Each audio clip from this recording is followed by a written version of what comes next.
Sports से जुड़ी किसी भी छोटी या बड़ी अपडेट के लिए सब्सक्राइब करें स्पोर्ट्स तक और साथ ही किसी भी नोटिफिकेशन को पाने के लिए बेल आइकन को दबाना ना भूलें। What we're trying to do yesterday afternoon, and to be fair, probably the first hour of the morning and then the first hour after lunch, we got it slightly wrong. So it can sometimes look like that, but we know what we're trying to do. Sometimes you don't quite execute, and teams can get away from you, and that's what happened. Just on the pitches, the first two tests were so compelling because it felt like there was a balance between bat and ball. Yep. But the last two, it feels like the team that's won the toss has had the best of the conditions. What have you made of the pitches in Melbourne and Sydney, and would you have liked anything different? Yeah, look, I think it is what it is. It's one of those things we can't really control. We've just got to play better than what we have. So what I do know is that the pitch here and the pitch in Melbourne didn't make us bowl as badly as what probably we have in this test. I think we've just been outplayed. Both teams have had similar conditions. But yeah, from me, who also loves watching Test cricket, I'm sure the guys would like to see in Australia a bit more bounce, a bit more pace, and something that a lot of rewards. So again, you got to tip your cap to India. They've worked extremely hard for 3.5 tests to get us where they got us today.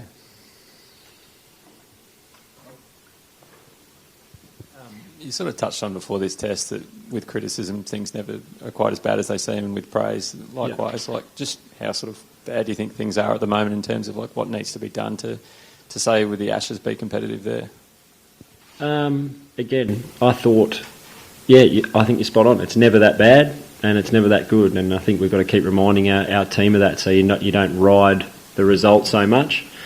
But again, today Richard, I'm pretty sure nicked one at. You know, the game might have been 6 for 330, and again, it's a different ball game. So they're just little things that can make a huge difference. And with cricket, that's what it is. It's small things that add up, and if we can keep doing things better for longer, then we'll get better results. But I think at the moment we've probably just been outplayed a little bit.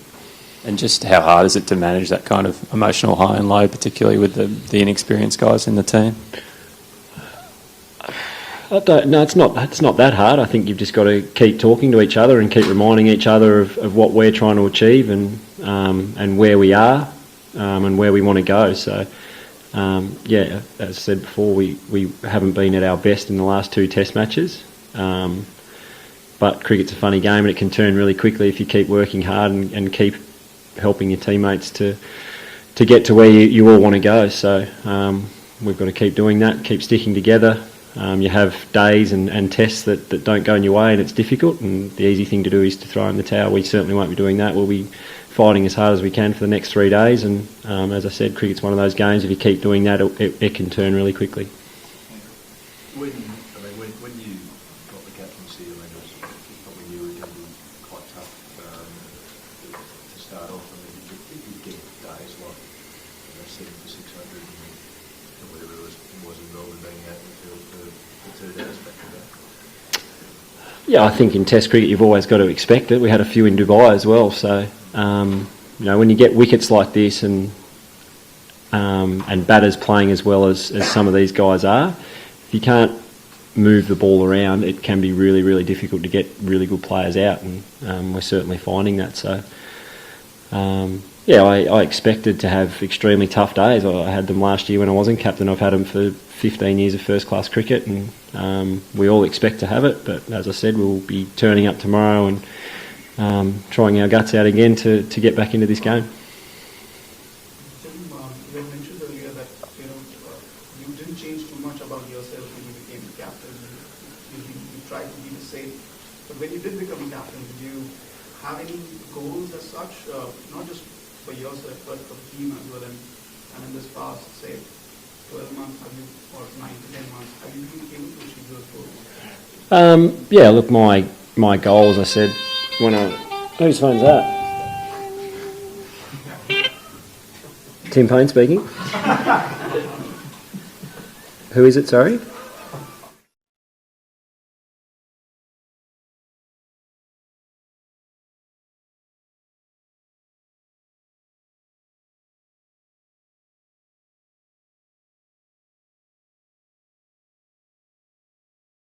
For Australia, we want to win, and clearly we want to move up the rankings. I think that's a goal of all of ours. But a lot of my goals were based around the way we went about it, and getting the respect and trust back of our public and our fans. So I think we're slowly doing that from a behavioural point of view, but I think our performance has been a little bit off where we would like it to be, and as I said, to be winning test matches and going up the rankings, we need to improve that. Tim, there's been a lot of talk about the team selection. I was just wondering how much of a say are you getting into selecting the team, and are you getting the players you want? I'm certainly asked about it, and I give my opinion, and my opinion's taken in. I'm not sure how much, but I'm always consulted, and I'm always part of the conversation.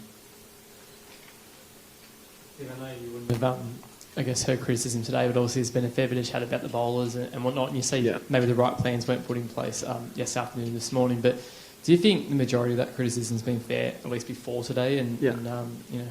I think, again, when you're playing sport at the highest level and you don't perform as well as you should, you're going to cop criticism. We all know that, we all expect that, and we're all used to it. There's no point shying away from it and saying that and making excuses or whatever. We know we've come up short with the ball in the last 2 test matches. We're going to cop criticism for it, and we've got to get better. That's okay. We've got to be honest about it, and we need to be honest before we can get better. So, we're aware of it. We're not hiding from it. But as I said, we'll come tomorrow and we'll come the next test match we play, and we'll keep trying to get better.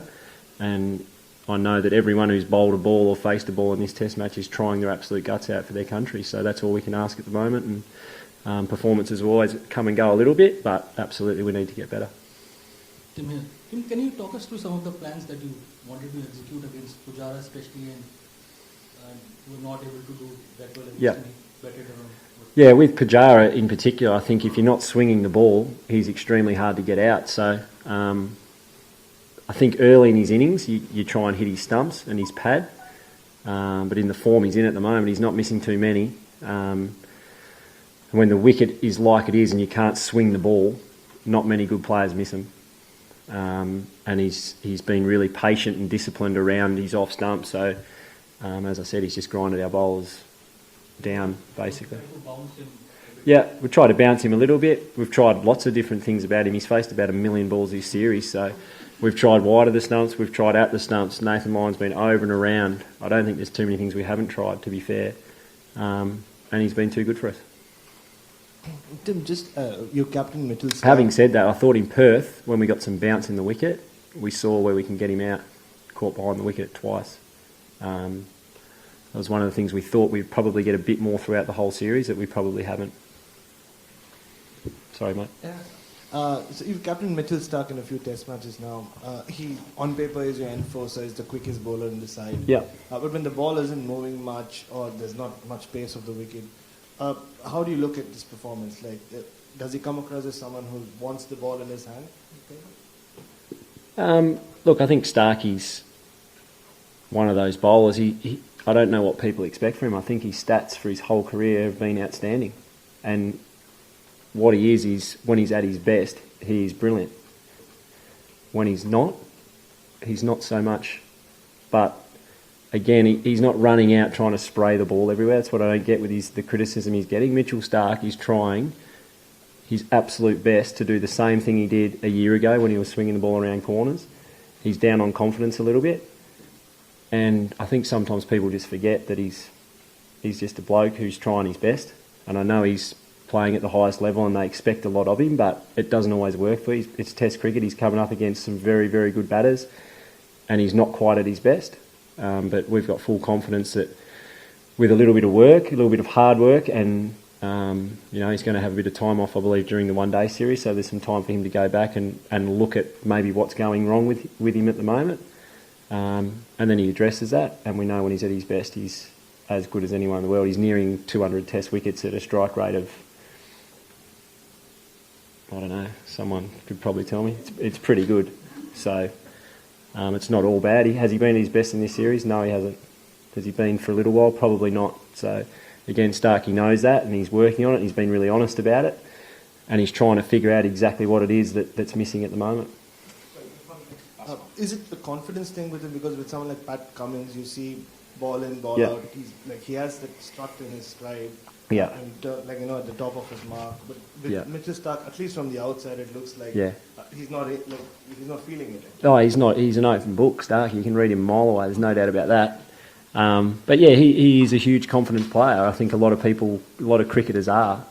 Some more than others. I think Starkey's probably a little bit higher up than some other people, and we know that. So as I said, we've got to be working with him to make sure we've got him at his absolute best, and he's totally comfortable and confident within himself, because we know when he is, we know how valuable he is.